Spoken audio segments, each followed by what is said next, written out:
Wonderful. Thank you very much, and thank you for having me.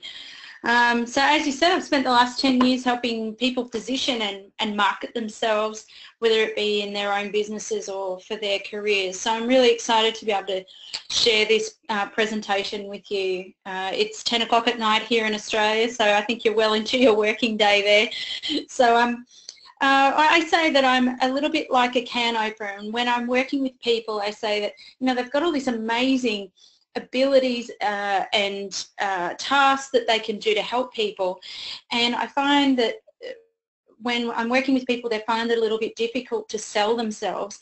So I do that in a way that helps people feel like they're still themselves, but not feeling like they're being too cocky or arrogant or anything like that.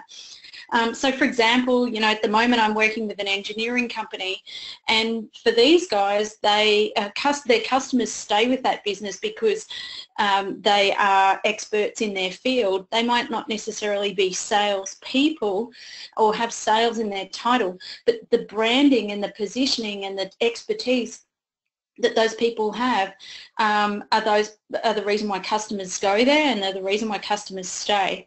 So I traditionally work with people and organisations. I work with large organisations, but I also love working with those businesses and fairly boutique type businesses as well, where their people are their edge, because I believe that people buy from people, and they buy from people who they know, who they like, and who they trust.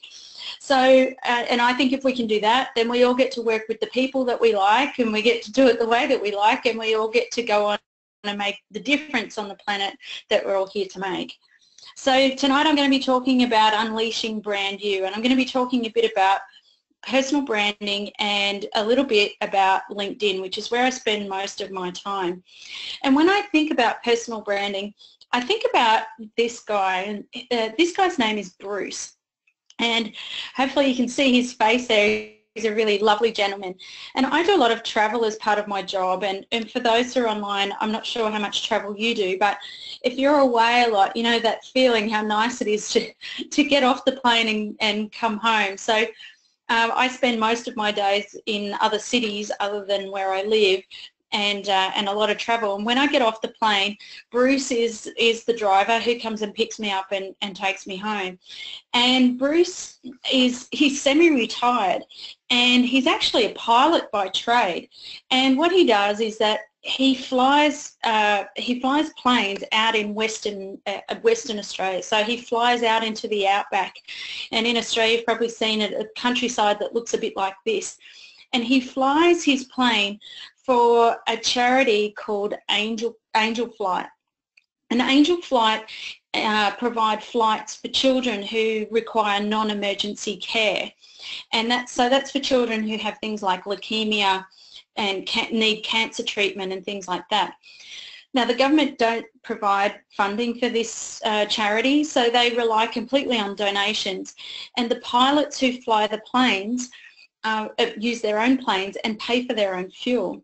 So Bruce, who drives and picks me up, the reason why he drives is he drives so that he can get enough money to pay for his fuel for the flights, and each flight costs around 1,000 Australian dollars. So it's not cheap. But something that makes Bruce really unique is that he has a Chihuahua, and his Chihuahua's name is Harley.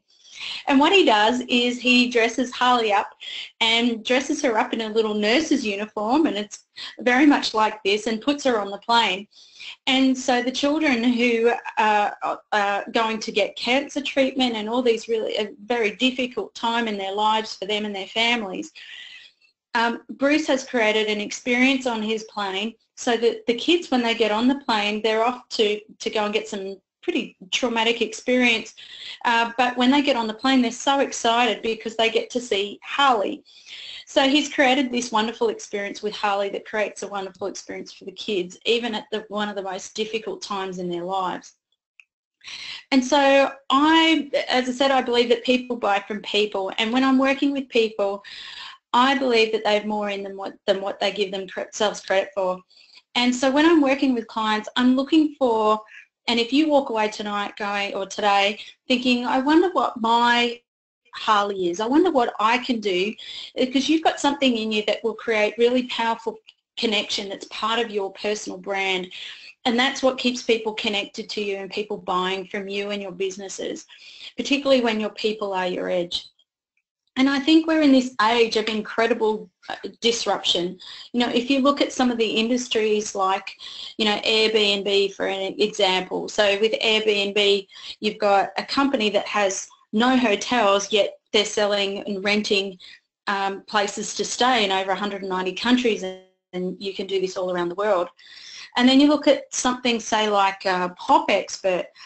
Now, Pop Expert is a site where you can go and learn anything that you could imagine, and you could learn from somebody anywhere in the world. So, for example, this lady, she has a Rock Your Detox 6 days to cleanse toxins, weight and extra baggage from your body and life, and it costs $39.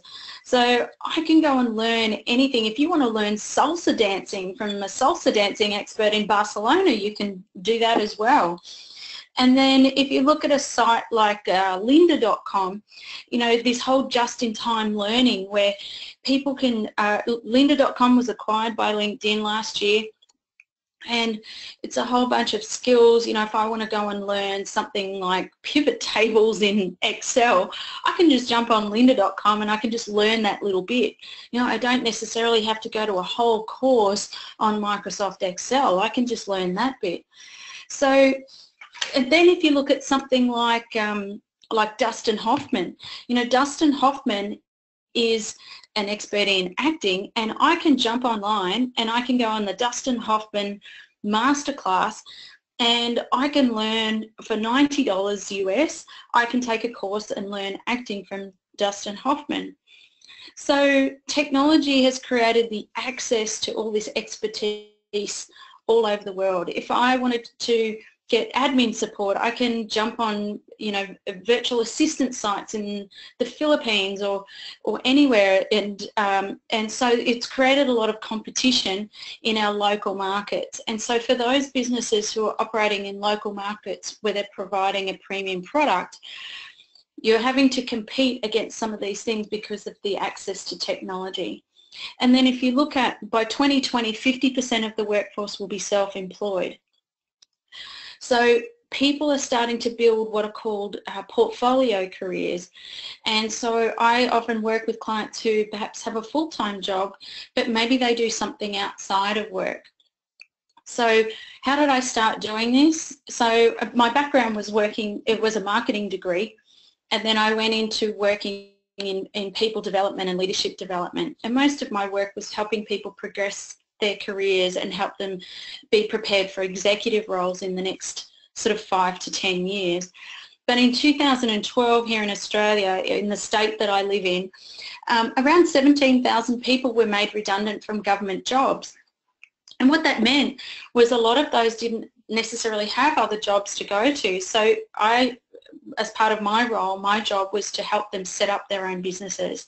So I've worked with a lot of solopreneurs, entrepreneurs, and I spend most of my time now coaching those people, speaking at workshops, writing books, and I'm also a mentor on the Thought Leaders Global program. And so that's where I mentor and part of the mentoring team, where we coach around 150 people who are experts in their field and global experts in the field and some of the best in the world. So I'm going to give you some suggestions and tips that I've found from working with them. But why would you do all this? Well, we're in this state of incredible noise. You know, if you look at the average person is getting around 100 emails a day. I don't know if you're would be in that group. Some the US data says around 200 emails a day, which is extraordinary. But around last year, around 200 million people joined the internet, which is incredible. Now, I didn't think there were 200 million people left to put on to go on the internet. It's just phenomenal. And then if you look at, say, somewhere like China, you know, China has access to things like LinkedIn. They don't have access to Facebook. In fact, LinkedIn has just created the tool to be able to translate your profile into different languages. And then if you look at how people can take in all this information, the average person can absorb 650 words per minute, but we can only speak 150 words per minute. So just to be able to kind of get that cut through, the sheer volume of noise is incredible. And even if you look at last year, $118 billion was spent on content marketing globally. This year it will be $135 billion. So the pace and the volume of information is coming really thick and fast. And I think when I think about the future, I think about my niece and nephew. So I've just spent the weekend with them. It's Easter here in Australia, and I've just spent the weekend with them eating way too much chocolate and having a lovely time. Luke and my nephew on the right there, he turned 6 yesterday, so we had a 6th birthday party, and Sasha is 4 on the left.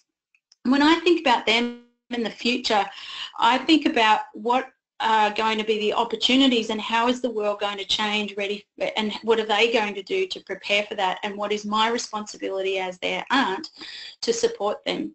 So we know that the jobs that are around today are not necessarily those that will be around in the future.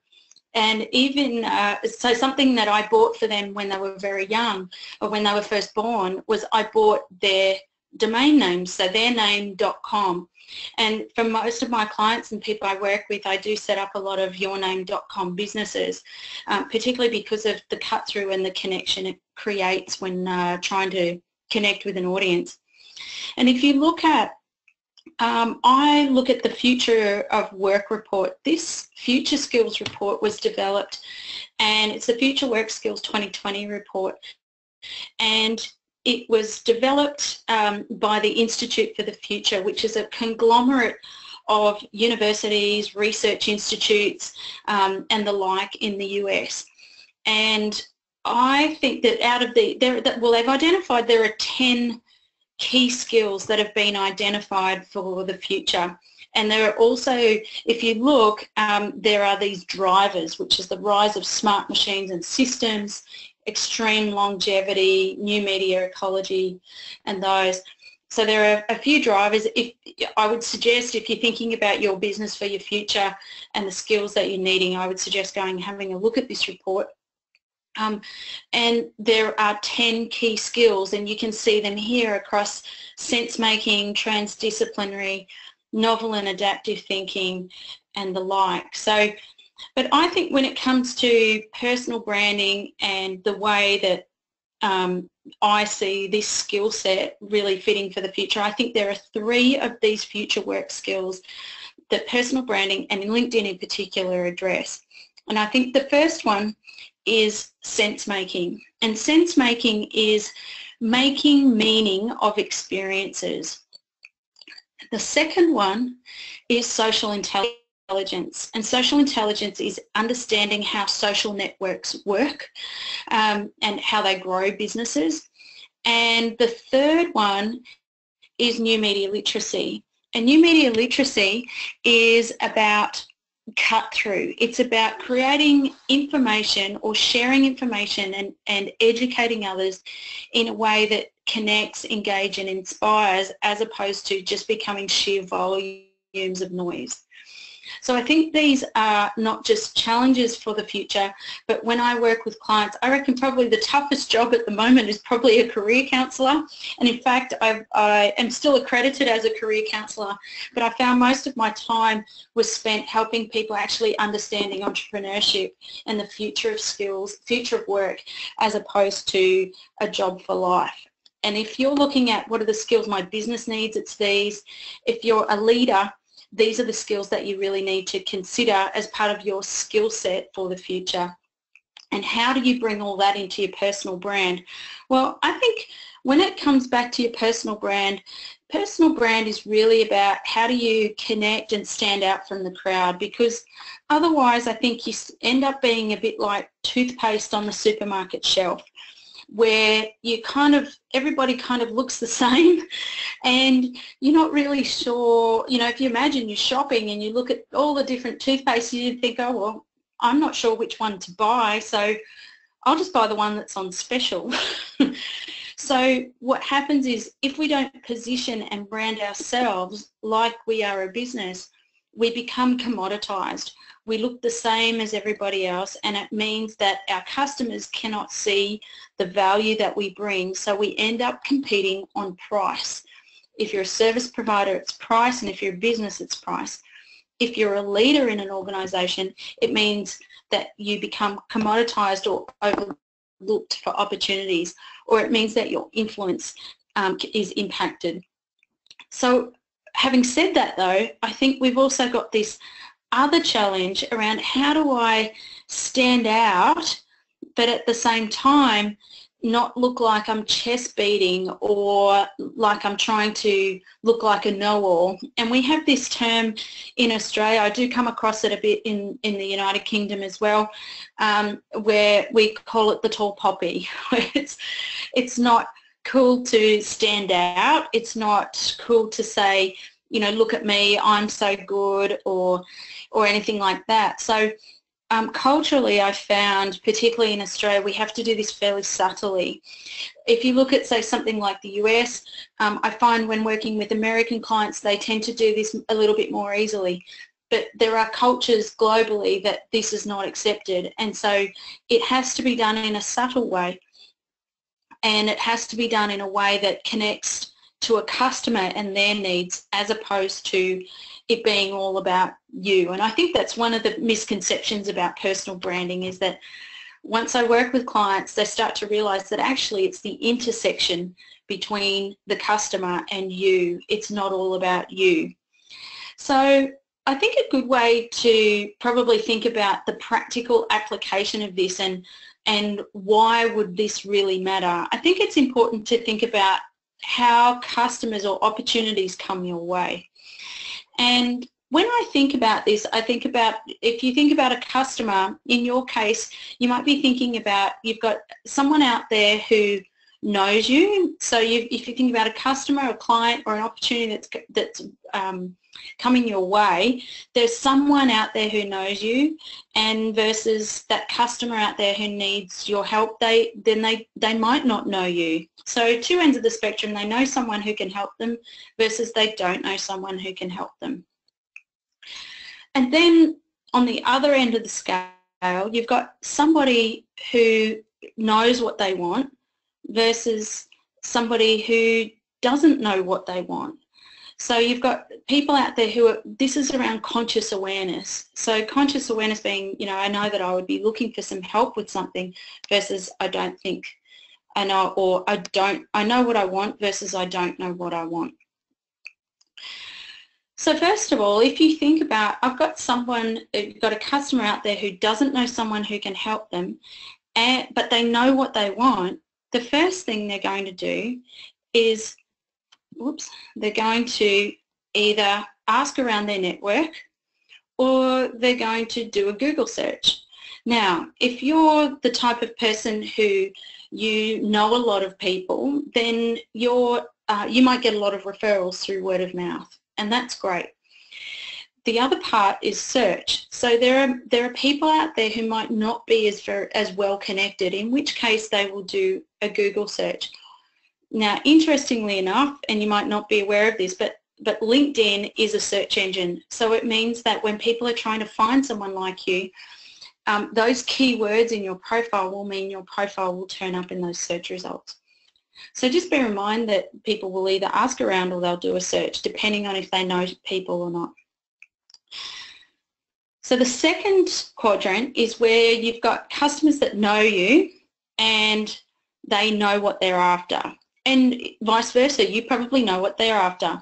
So in this case, you've got direct contact. So this would be built from your current databases. You might be running databases on things like Salesforce or MailChimp, or some of those types of tools that you might be using in Sitely. So in this case, you can just get on the phone and contact your customer. And equally, when they're aware of what they need and they know you, then they're just going to contact you too. So they'll pick up the phone or they'll just email you. But over on this left-hand side is where I think sometimes we do bits and pieces of it, but not necessarily very thoroughly. Over here, we've got a customer who doesn't know someone who can help them and they don't know what they want. So if this is, in your case, in your own business, my question to you would be, what are you doing to build your awareness of this? So maybe you're speaking at events or conferences. This is about how you get in front of new people who haven't even made the connection. So for example, let's say for example you are you work with you work in organisational cultural change or something like that, but that business has got a turnover problem. They haven't made the connection between the turnover problem and the culture of the business. They're just trying to solve their turnover problem. So your job is awareness, to highlight to them this is actually the problem they have, and in front of those people who may not realise that. Now you might be doing this in a form of like advertising or marketing and things like that, but this is one of the tougher areas to work in. I see this is probably where the transition has happened a lot in the past and starting to move into more direct contact. But up in here, I think this is the part that people find a little bit hard. And that is where they know someone who can help them, but they don't know what they're after, or they don't know what they want. So these might be people or customers who already know you. You might be connected to them on LinkedIn or in your databases, but you might be struggling to help them have the insights that they need. So what this can look like is in your content plan. So one of the mistakes I see a lot in this quadrant is where people are putting out content, trying to educate, but when I read the content, it doesn't provide any insights. So it'll be, top 10 tips on how to do something, as opposed to this is really what's going on. So my question to you would be, if I was working with you, would be, are you working in all 4 quadrants? What activities are you working on more heavily? How well are they working for you? And I'm not saying you have to spend time equally across all, but it's just being aware, have we got enough of our resources in the right quadrants? Because for those people, we want to make sure that it's all about knowing you. And it was Seth Godin, who's the author of 17 books in marketing, who said that the people who are most likely to buy from you are those people who know you. So you might know his books are Purple Cows and particularly Tribes. But if you want to go and have a look at some of his work, I'd highly recommend it. Particularly his Tribes work relates to those 4 quadrants. But I think today we're in this age where it's really easy to verify you or validate you. And I think the world is pretty transparent now. It's not that hard for me to find out about you. If somebody tells me to work with you or tells me to look into what you're doing or to connect with you, I just have to jump on LinkedIn, find out a bit about you. The world's pretty small now. But I think Amy Cuddy. Amy Cuddy's recently just written the book Presence, and you might know her from her TED Talk. She's written, her TED Talk currently has just over 32 million views, and she says that when people are making decisions about you, when they meet you, they're asking themselves 2 questions. They're asking, do I like you? And the second question they're asking is, do I respect you? And I think the challenge now is that we don't always meet people face to face anymore, or we don't meet them in person first. We have this thing called digital first, where you are validated very quickly before I even meet you. And so when I think about this, I think about a situation that happened to me. It was back in 2011, and it was to deliver some training for a company. And what normally happened was that I would get to these meetings and people would, I'd have to decide, it'd be the Spanish Inquisition, and I'd have to prepare for all these challenging questions. But when I arrived at this meeting, they said to me, they offered to make me a cup of tea, and they just asked me about dates of when they could book in. So I was like, wow, that's interesting. Gee, that happened all very quickly. How do we do that again? And what I realised after asking a few questions was that they had validated me a lot online before I got there. So they felt like they already knew me. They felt like they had already got a feel for what I deliver, and it exactly fitted what they needed. So my branding was right on par. And so that's the work that I do with clients. So I think it's all about impact. We've got to hit people between the eyes, because people don't care, they're not listening, and you don't matter. And I mean that in the kindness of my heart, but I think it's a little bit like trying to get a child off an iPad.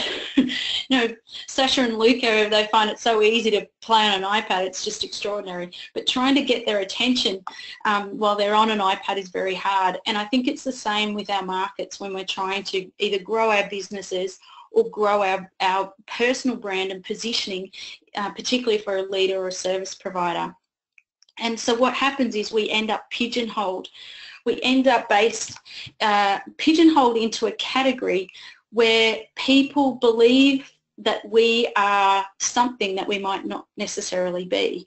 So for example, somebody might understand, oh, you're a leadership consultant, or you're an industrial engineer. Oh, I've worked with an industrial engineer before, and this is what my experience was. So what happens is people, as part of when they're connecting with you, their natural instinct is to organise you into a category, and they will if they don't understand the category you're in, they will make one up. So you could be categorised based on your history or your position title, and it doesn't necessarily encapsulate all of your personal brand. But I think there are two things to really keep in mind and why this stuff matters, and that is up to 90% of a purchasing decision is made before a customer gets in contact with you. And the second one is that 10 pieces of content are consumed before a purchasing decision is made. So it's 90% of a customer decision is made before they get in contact with you, and 10 pieces of content are consumed before a purchasing decision is made. So that's lots of touch points. It was Robert Cialdini who wrote the book Influence, The Psychology of Persuasion. And back then, that book was a landmark text back in 1995, and it's a really powerful book. And it's still relevant, but because of the sheer amount of noise, back then we didn't have the internet, and now it's 10. So a lot of my time I'm helping people make sure that the way they're validated and their content is increasing the touch points, but the content matches the correct pigeonhole or the category that they're bought in, as opposed to their past. So and I think something to really bear in mind is that it's really up to you to take control of this, because if you don't, the person who you're trying to influence, your customer, your team members, the organisation, stakeholders, or those clients, is that they will make the decision for you, and that may not be the right decision that you really want. So I think the first part is to really consider your personal brand. And if you look at this is an extract from an article that was in Australia's leading financial review paper. It's called the Australian Financial Review, and this is something that's happening here. If you look at these key figures, so we have these consulting firms. These are kind of the big four, which are PwC, PricewaterhouseCoopers, KPMG, Deloitte, and what's happening is these are partners in those businesses, and I say they're a little bit like rainmakers. So these people are considered influencers who create the work for these consulting firms.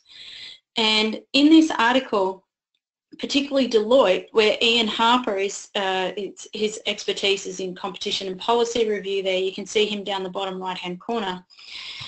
What Deloitte have given their staff, and they've created a number of pillars, and one of the pillars, they have said to their staff, we want you to aim to be famous. Aim to be famous is the pillar. Now, I believe that this is probably not the right way to word it. I don't think we want to encourage people to necessarily be the Kim Kardashians of the world or to become celebrities.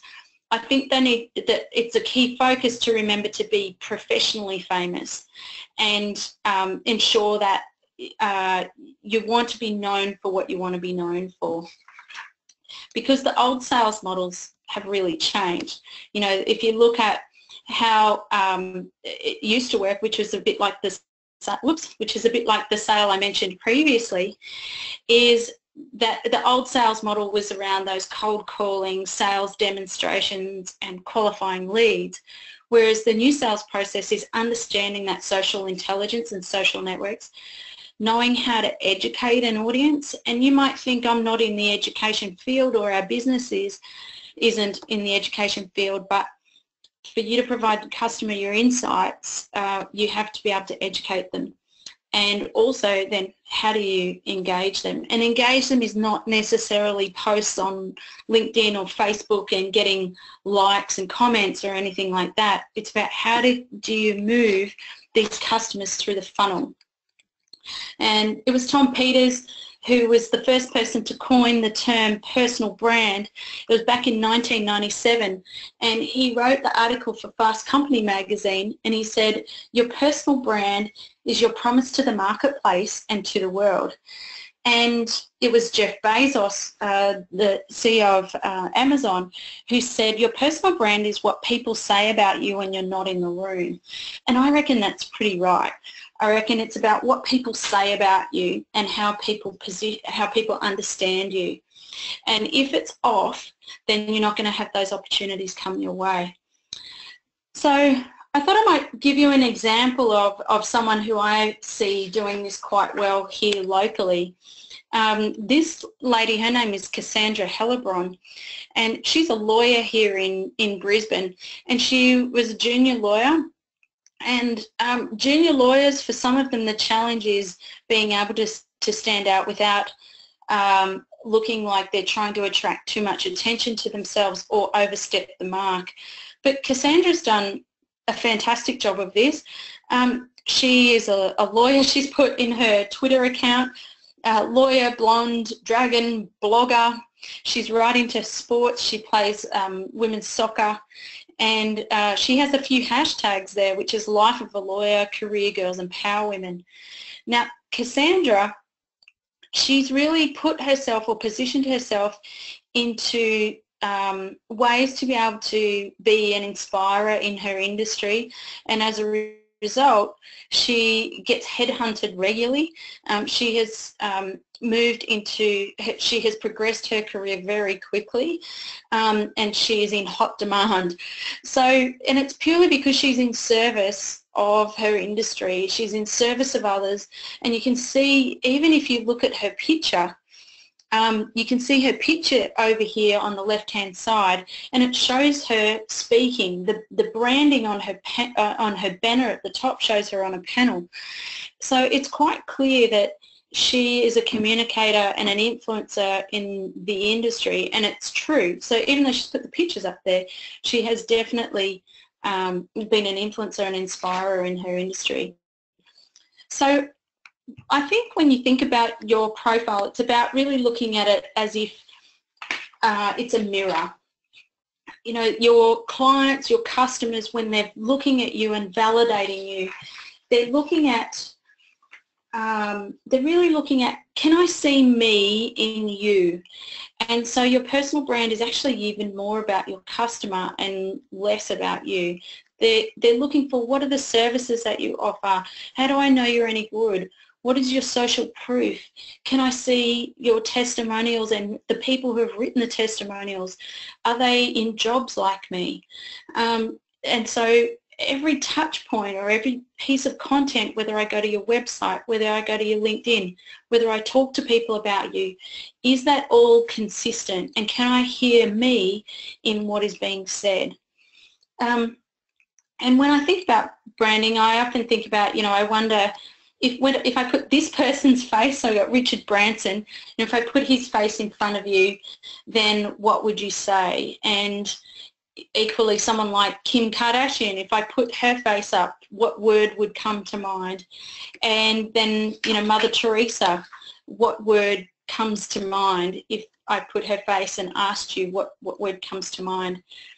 And then if you walk away tonight thinking, well, I wonder what would happen if I put my face up there. If my face was up on a screen in front of a group of people, I wonder what would be said. And so I think tonight or today, if you walk away going, what do I want people to say about me? I think really look at what is it that is your strength, what do you love to do, and then I think you really want to get good at it. If you can get good, then the next step is to really start to get known, and that's one of the ways to go into LinkedIn. So have a look at what it is that you want to be known for and then get really good at that. So let's have a look at LinkedIn, and I'm keeping an eye on the time. So the next one is your LinkedIn profile. So hopefully for those who are online today, hopefully you have a LinkedIn profile. They're around 300 million, we've just hit over the 400 million mark now. Around 40% of users check it each day, and the average user is over 37 years old with around $90,000 US per year income. And so these are often decision makers or leaders in businesses. And I think if you look at, I do a lot of work with sales teams for lead generation using LinkedIn. And I think if you look at social selling via the numbers, you know, around nearly 73% of salespeople who use social media as part of their sales process outperform their sales peers. And you can see some of the data there. Those who use it exceed their quotas. My experience has been that LinkedIn is not designed to take over what you're already doing, but more to complement what's being done. So if there are 3 things I think you need to think about with your LinkedIn profile, number 1 is your search engine optimization. So LinkedIn is a search engine. It's like Google, so you need to ensure your profile has keywords in it to ensure that you're found. In my book that I've recently written, I've put how you can do testing and searches, and I've also written a blog on it on LinkedIn, so you're very welcome to have a look there. The second thing you really need to think about is your personal brand. And when I say your personal brand on LinkedIn, you only have 4 seconds for somebody to make a decision about you when they land on your profile. So if you can't capture that mirror within 3 to 4 seconds, a customer won't bother reading the rest. So it really needs to stand out. And the third one is your connection. So clients don't magically appear on LinkedIn. It's probably one of the number 1 complaints that I get. And that is because if you follow all this, only about 10% of the customers or clients available to you will come to you. The 90% will come as a result of your proactive work. And then if you know your close rates, and then it's a matter of starting to think about, okay, well, how many conversations do I need to start to be able to close those sales? And I think at the intersection of all that is your profile's like a magnet. So you either pull people in towards you or you'll repel them and push them away. So your profile needs to be able to be reactive as well as proactive. So reactive in terms of being able to respond to people and being able to use it to approach people. And I think it's important to look at how people look at your profile. So this is a heat map that shows where people's eyes track on your profile. So this is when the previous version was out. I still find this is the same when we're working with clients. But if you look at number 1's the photo. So you can see the eye tracks down from the photo down to the title. Then it scans, so scans down through the summary and back up.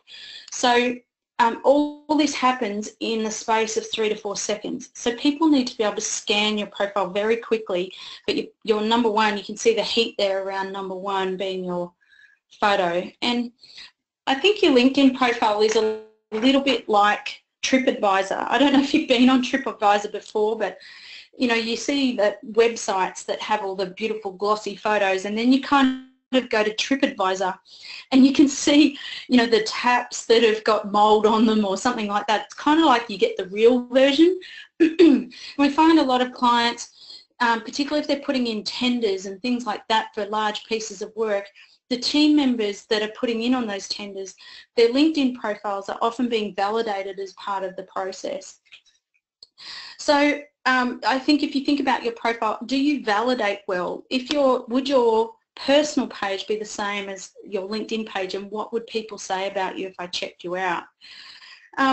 So I thought I would share a case study with you with a client that we worked with, just to give you an idea about how this can work for lead generation and personal brand.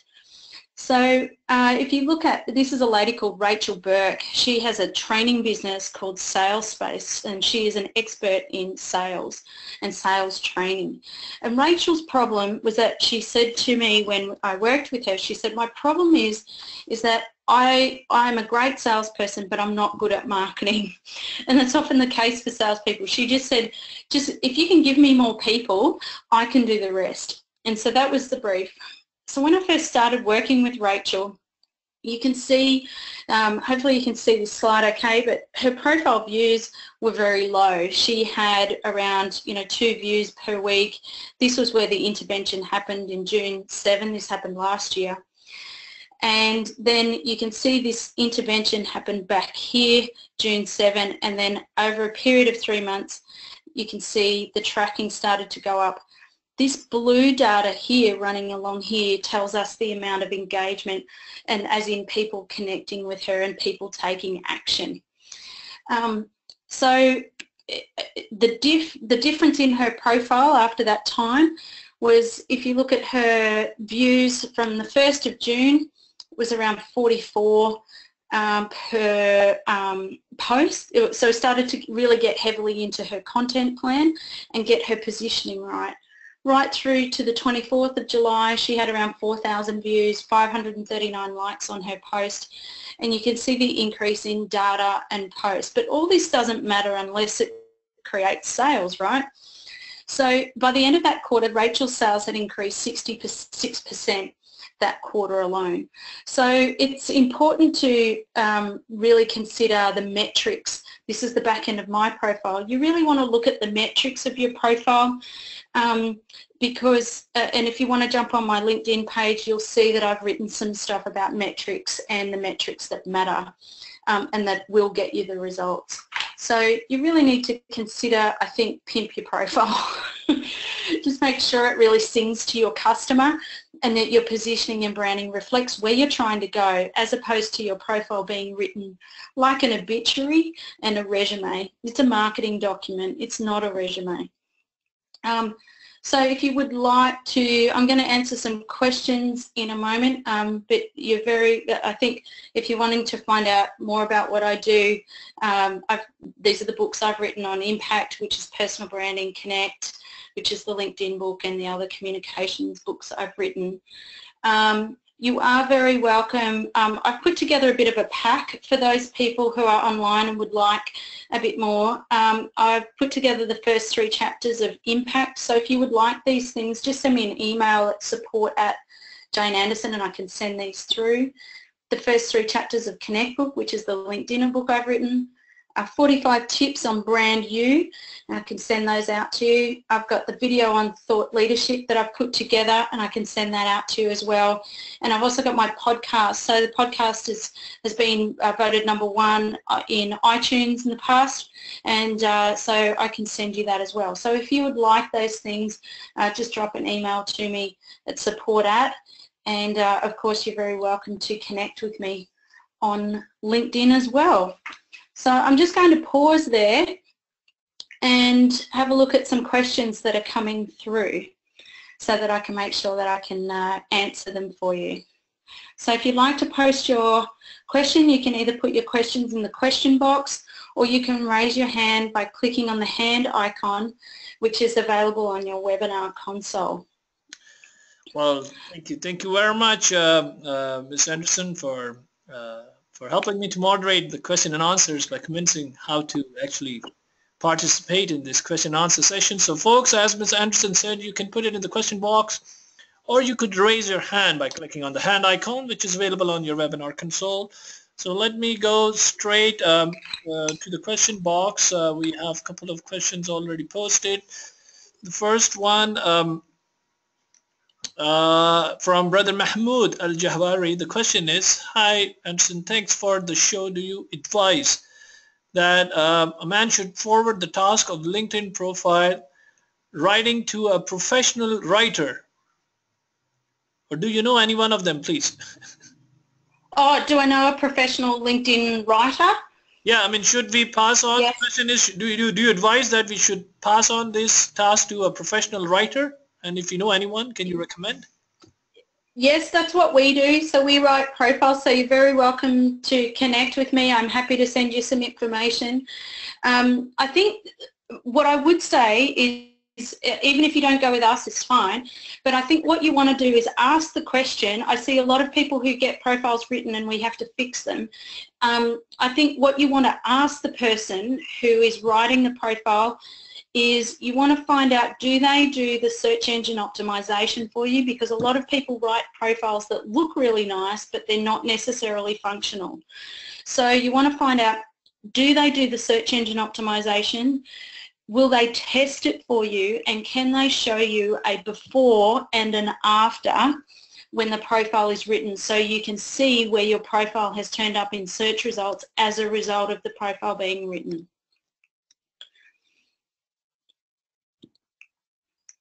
That would be my advice. But I'm more than happy to send you some information. If you want to connect with me, just highlight that that was the question you asked, and I'm more than happy to send you the information. Okay, thank you very much. We have another one. How would you know if your personal brand is not working for you? Yeah, good question. So if your personal brand's not working for you, it depends on the role, but if you are a service provider, your personal brand is not working for you if you find that your customers are asking for you to reduce the price, or they're saying to you, we've been to this other provider and they're cheaper than you, or they're a different price than you. It means that you haven't got the positioning and your personal branding is not matching and singing to the customer, and that means that you're commoditized and you look like toothpaste on the supermarket shelf. So if you're a service provider, you will find that you'll be having a lot of conversations about price as opposed to value and positioning. If you're a leader, you will find internally you're probably being overlooked for opportunities and roles. So my suggestion to you is, if you're a leader and looking at your internal branding, just really think about what are the strengths that you bring, where are you trying to go, do you even want to stay in the organisation, is it just that you're categorised incorrectly, and what do you need to do to improve your positioning so that you can get opportunities. A good way to do that is work on some projects and perhaps even consider how much you're speaking and how visible you are in the organisation. Okay, thank you very much. We have another one from Brother Hashim Rifai. Is LinkedIn the best platform for marketing technical equipment, or are there any better platforms for such services? Good question. Depends on the technical equipment. If it's like computer equipment and things like that, as opposed to engineering type technical equipment, it comes back to who the buyer is. So if the buyer is in a corporate environment, I would recommend LinkedIn absolutely. But if they're more a consumer type person, so if they're a mum or dad or somebody like that, then you really probably need to consider something like Facebook. Or if it's a technical product that is more visual, then you might look at Instagram or something like that. But if you're talking business to business, LinkedIn is the place to be. I notice a lot of IT professionals tend to like Twitter. The challenge though is just being able to access the buyer. So I say, where does your buyer hang out? Where do they live? Are they on LinkedIn? Are they on Facebook? And if it's a bit of both, then you need to market to both. But at least with LinkedIn, you can access those people and send them a message. Okay, thank you very much. We have a couple of questions on the premium accounts. So how about LinkedIn paid ad campaigns or upgrading the account to premium account? Do you recommend paid campaigns or upgrading from free account to the paid account? Yeah, I find generally it depends on the person. If you are in a sales role, the paid account will give you a greater amount of in-mails. And in-mails, if you have a standard account, you really only get, it used to be 1, maybe 2. That changes sometimes. But now if you have a premium account, you get 9 in-mails, which means that if you contact an ideal customer, it will land in their Outlook or in their inbox. However, what I would say is that there are a lot of things that you can do before you upgrade your account. So as in you have your profile built correctly, as in all the search engine optimization working well, that you have your personal branding in the first 4 seconds right, and your connection and your search first. So just because you pay for a premium account doesn't mean that clients all magically appear. So you still need to do the work. So if you're doing the work with a free account, then I would say, and then you're hitting walls, then I would say, okay, it's time to upgrade to a premium account. With the question in relation to paid advertising falls into that awareness quadrant.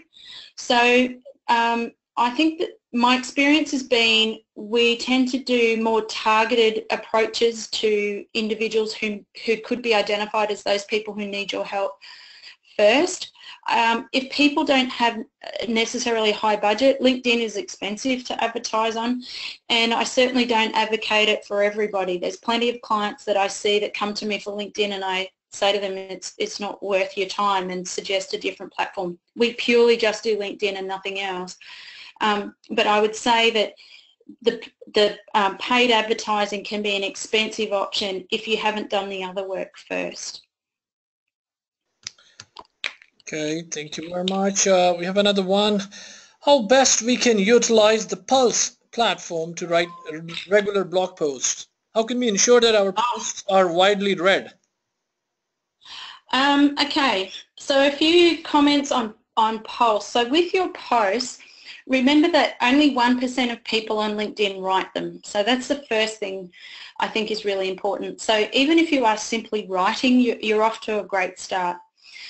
The second thing that I would say is that when you are positioning yourself with your personal brand, it's important to remember that the metrics, and this is the post that I've written on the metrics that matter, is that it's not a popularity contest, and it's not necessarily about likes and comments. Likes and comments don't equal sales. So you have to be consistent with your message, make sure that your profile is visible, and make sure that when you're writing your content that it provides insights as opposed to how-tos, and that it's in front of the customers that matter and the customers that you are trying to influence. So I had a client recently contact me who said, we'd like you to write some posts, and can you write them based on what's trending? Now the problem with that is that when you are building your personal brand, it's about having purpose as opposed to popularity. So one of the first things I train people in is just stay on message, stay visible, and stay consistent, and make sure that it ties in with your lead generation process. If you are writing content purely for likes and comments, you are not going to sell anything. Okay, thank you very much. We have another one. People normally write on group discussions forums just to get visibility and enhance networking. How should one ensure to look genuine contributor in any forum? Any tips on writing styles? Yeah, I think the most important thing is make sure you write on something that you have the credibility in. The second would be is when you write, you have to really, it's Aristotle who said there's really 3 things you need when you're writing. You need ethos, logos, and pathos. And logos is you need some evidence or some logic or some evidence or some data behind what you're saying. So you need to support what you're saying, support your claims. So is there some research or evidence you can draw from? So that's logos. Ethos is your credibility. So make sure your profile is built correctly that shows your credibility, which is that personal branding, so that it shows that you know what you're talking about, but you may also draw on someone else's experiences or someone else has said something about that. So it's actually not all about you. If you have an opinion, is great, but make sure you support your claims with logos, some evidence and some data, and also who else is the expert in the field who said something about it. The third part that that if you look at Aristotle's principles with the 3 keys to influencing with writing is pathos, and pathos is empathy. One of the most powerful skills that you can have, it's been identified as a top leadership skill for the next 3 to 5 years, is storytelling. People connect with an emotional story, and so if you can learn how to include those 3 things, ethos, logos and pathos, if you can learn some storytelling, and you'll find that it will really captivate and inspire and also position you as the expert, even though you're drawing on others' expertise. Thank you very much. We have one last question short from Brother Mohsen Lodi. The question is, what is the criteria for becoming an influencer on LinkedIn? Good question. Criteria to be an influencer. So LinkedIn have never revealed what the criteria are, but it seems that you certainly need to have some level of profile and some big PR. If you look at people like James Caan, Richard Branson, Sheryl Sandberg, all those types of people. So LinkedIn approach you. So you you could have written 10 books, you could be speaking and all those types of things, but unless you've got the positioning and profile that LinkedIn want, LinkedIn approach you. So you have to be asked. So we have to wait and see if they ever release that criteria, but it seems to be a bit of a secret. Well, we have another one. I'm just going to take this one from Mr. Muhammad Qureshi. Is LinkedIn the best platform for academicians to connect and brand themselves? Any specific strategy you can suggest? Okay, did you say like as in academics from universities and research institutes? Yeah, great question. And I'm doing a lot of work with research institutes and academics at the moment. Absolutely, I see this as probably the greatest opportunity for researchers and academics to connect with industry. I'm not sure what's happening in some other countries, but certainly here in Australia, we have a Prime Minister really driving innovation here. The challenge, if you look at sites like, I'm not sure if you're a researcher and you're on something like ResearchGate, the problem is that industry don't necessarily hang out there. So the beauty of LinkedIn is that you get to be connected and in front of those people who are the decision makers in industry who are looking for somebody like you. The other thing that I would say is what I've been working with some researchers on is how to use LinkedIn for research translation. So in other words, if you're writing posts on your profile, which you need to be, is how to write your posts and include your research in a way that industry understand. And you probably, if you're an academic, you probably already do this already with some of your students. But what I find when I'm working on the content and the articles for researchers and academics is that the language needs to be changed significantly. Even though it might still feel like it's translated effectively, I find I still have to translate it even further and help them with that. So most definitely, if you're thinking that way, fantastic. And I would recommend connecting with somebody like my colleague, Dr. Richard Huysmans, Huysmans, Dr. Richard Huysmans. He's an expert in research translation. And we've been doing a lot of work in this space here in Melbourne and Sydney. And if you're thinking like that, then yes, absolutely. And I see this as the next space, particularly for researchers and academics. Well, thank you very much, Ms. Anderson. That really brings us towards the end of the webinar. Any concluding remarks that you would like to give before we dismiss out? Yeah, when I think about LinkedIn and your personal brand, I think about this lady. Not sure if you recognize her, but her name is Anita Roddick. And she set up the Body Shop back in 1997. And when she traveled, she's from the UK, and she traveled to San Francisco, and she saw this business and thought, wow, that's amazing. That's exactly, my personal brand in a business. And she was very much about reducing animal cruelty or testing on animals. And so she went back to the UK and set up the Body Shop, and she rolled out 774 stores globally, which is just incredible. 774 stores. In 2006, L'Oreal approached her and they said, we want to buy your business. And she said, well, I've got a bit of a problem with that because you're very much about animal testing and I'm not. So she said, okay, you know what, here's what I'll do. I'll sell the business to you on the condition that I retain a position on the board, and my job is to reduce the amount of animal testing in the business.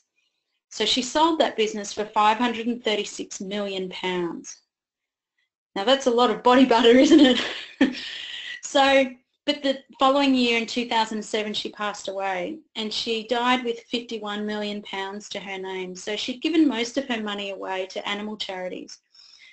And she said lots of things in her career, but when I think about her and her career and her personal brand, she said, if you think you can't have any impact on the world, then try going to bed with a mosquito. So thank you so much for having me. Please feel free to keep in touch, and I look forward to hearing how you go with your LinkedIn and your personal branding. Thank you very much. Very impressive indeed. Thank you. I really want to thank you on behalf of the Madinah Institute for Leadership and Entrepreneurship for your time and valuable presentation. Thank you all of those who participated in this webinar. Lots of people are asking if we are recording it. Yes, indeed we are. You can always tune in to webinar.mile.org to access our archive sessions and equally learn about our upcoming webinars to sign up in advance. Thank you very much. You all have a good day, good afternoon, Thank you. good evening, wherever you're calling from. Assalamu alaikum wa rahmatullahi wa barakatuh. Thank you very much.